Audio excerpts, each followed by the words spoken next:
നമസ്കാരം. ഗയാനയിലെ എണ്ണശേഖരം ലക്ഷ്യമിട്ട് ഇന്ത്യ.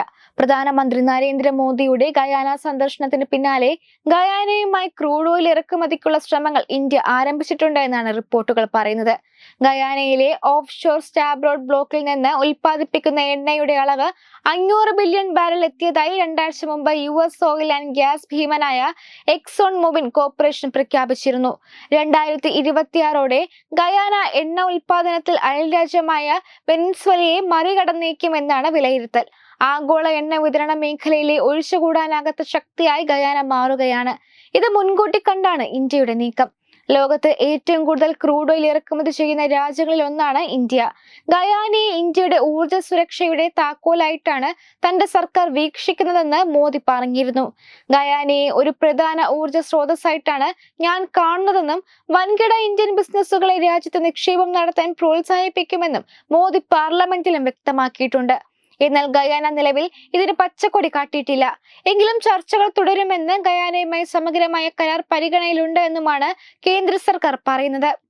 ഗയാനയുടെ കടൽ തീരത്തെ എണ്ണ ഉൽപാദനത്തിലെ പ്രധാന ഓപ്പറേറ്ററായ എക്സോൺ മൊബിൽ ഇതിന് സമ്മതിച്ചാൽ ഇന്ത്യക്ക് വലിയ അളവിൽ ക്രൂഡ് നൽകാൻ ഗയാന തയ്യാറാണെന്ന് ഗയാനീസ് പ്രകൃതി വിഭവ മന്ത്രി വിക്രം ഭാരത് പറഞ്ഞിട്ടുണ്ട്. ഇന്ത്യൻ കമ്പനികൾ എണ്ണ ബ്ലോക്കുകൾക്കായി ലേലം വിളിക്കുന്നതിനാണ് ഗയാന താൽപര്യപ്പെടുന്നത്. നിലവിൽ ഇന്ത്യ റഷ്യയിൽ നിന്നാണ് വൻതോതിൽ എണ്ണ ഇറക്കുമതി ചെയ്യുന്നത്. വിലക്കിഴിവുള്ള റഷ്യൻ എണ്ണയുടെ ഏറ്റവും വലിയ ഉപഭോക്താവാണ് ഇന്ത്യ. ജൂലൈയിൽ ഇന്ത്യയിലേക്കുള്ള റഷ്യൻ ക്രൂഡ് കയറ്റുമതി ചൈനയിലേക്കുള്ള 1.76 ദശലക്ഷം BPD-യുമായി താരതമ്യം ചെയ്യുമ്പോൾ 2.07 ദശലക്ഷം ബാരൽ എന്ന റെക്കോർഡ് നിലയിലെത്തിയിരുന്നു. എന്നിരുന്നാലും വർദ്ധിച്ചു വരുന്ന ഊർജ്ജ ആവശ്യകതയും പരിമിതമായ ആഭ്യന്തര വിഭവങ്ങളും കാരണം ഊർജ്ജ സുരക്ഷ ഇന്ത്യക്ക് ഒരു പ്രധാന പ്രശ്നമാണ്. മിഡിൽ ഈസ്റ്റിലെ ഭൗമരാഷ്ട്രീയ സംഘർഷങ്ങൾ ഇന്ത്യയുടെ ഊർജ്ജ സുരക്ഷയെ ഗുരുതരമായി ബാധിച്ചിട്ടുണ്ട്.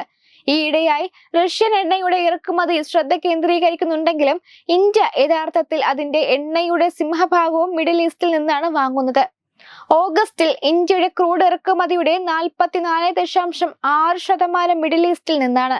ജൂലൈയിൽ ഇത് 40.3% Iraq, Saudi Arabia, UAE, Kuwait എന്നിവയാണ് ഇന്ത്യയിലേക്കുള്ള പ്രധാന മിഡിൽ ഈസ്റ്റേൺ എണ്ണ വിതരണക്കാർ. അതിനിടെ തുടർച്ചയായി 5 മാസത്തെ വർധനവിന് ശേഷം റഷ്യൻ ക്രൂഡിന്റെ വിഹിതം 36% കുറഞ്ഞു. ഈ സാഹചര്യത്തിൽ ഗയാനയുമായുള്ള കരാർ ഇന്ത്യക്ക് നിർണായകമാണ്. 2019 അവസാനത്തോടെ ക്രൂഡ് ഉൽപാദനം ആരംഭിച്ചതു മുതൽ ഇന്ത്യയുമായുള്ള ഗയാനയുടെ ഇടപെടൽ പരിമിതമാണ്.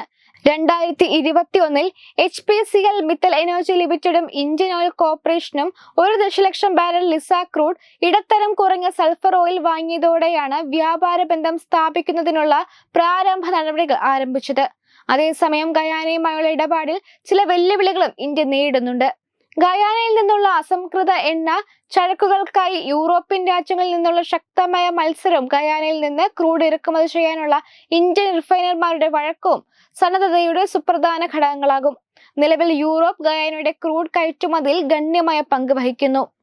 Web desk Tatvamayi news. Powered by Jyothis, realising your dream home. Our ongoing luxury apartments projects are Crown near Karivattam, The Square near UST Global, White Manor near Aattugal Ambalathara, and Evergreens Luxury Villas near Tirumala. Call 90482 55599. Jyothis Building Promoters Private Limited, Thiruvananthapuram.